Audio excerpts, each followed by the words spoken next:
Today, I'm declaring a drought emergency in the state of California. The dry weather is reaching a tipping point for a lot of now people. Now facing the most severe conditions. That means big sacrifices for tens of millions of people. Lake levels here are at 25% of... No precipitation. Very likely the single worst drought. I think they're going to be doing the rain dance soon. A massive historic drought.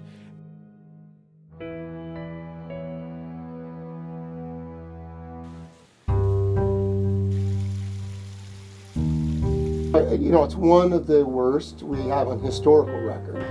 I'm aware that we've been in a drought for the last 7 or 8 years, I'd say.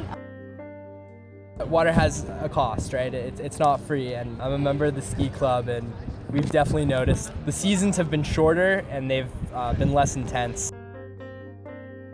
They're noticing really alarming rates of trees dying. I'm concerned that there are places where this drought will cause long-term ecosystem change.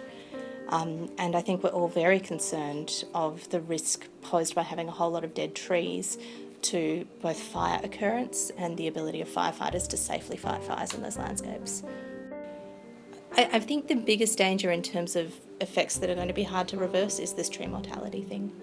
But really, if California is going to get serious about water management, it's a much trickier conversation about water rights and agriculture. Jerry Brown's got it dead wrong.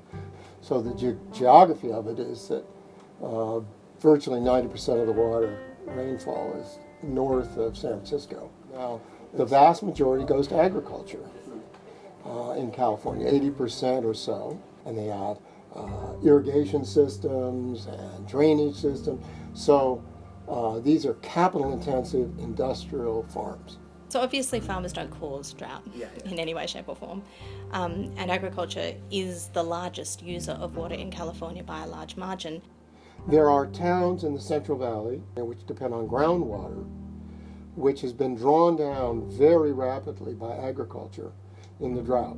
So in particular, there are these working class, mostly Latino communities out in the valleys, in the agrarian valleys, some of whom have no water. Their water just stopped. I think we don't have a good understanding at all of what would happen if there was a massive change in agriculture in the Central Valley. I think what's kind of weird is that water goes into our food, and people don't necessarily associate water with food. And I don't think we've got a good understanding of where the tipping points are, where if water stress becomes severe and acute enough and farmers start getting forced out of business in the valley, well, initially it might be expensive almonds, but ultimately it's going to be a large proportion of the food in our diet that might start to become expensive. And at some point that's going to impact people's lives. The biggest problem is getting agriculture to shrink. There's another adaptation. Meat consumption is shrinking. In the long run, I think the impacts that consumers have is it is about not eating certain types of food that are really water intensive, and it's about advocating for really intense reform in terms of water use. I have a very high intake of daily fruits and vegetables, and so if the California agricultural system were to collapse, I would be extremely devastated. Changing food prices can be this really sensitive social trigger. I don't think we know how that plays out in the context of the valley, but I don't want to personally experiment with it. Even if we stopped using any water at all in the cities, we'd still be chewing up 70 to 80% of our water in the ag land. So there's really a need for more systematic reform around water law. We really have to focus on reallocating the water that we can access. Many of the things that happen during drought, particularly in, say, urban areas where maybe you've adopted a nicely xeriscaped garden or you've put on a water-saving shower head, those changes don't go away. So in fact, you have often long-term sort of incremental benefits in terms of people adopting technology that uses water more efficiently. We live in one of the most important places on Earth. It is one of the great centers of innovation and technology, entertainment and ideas, and politics, of political change.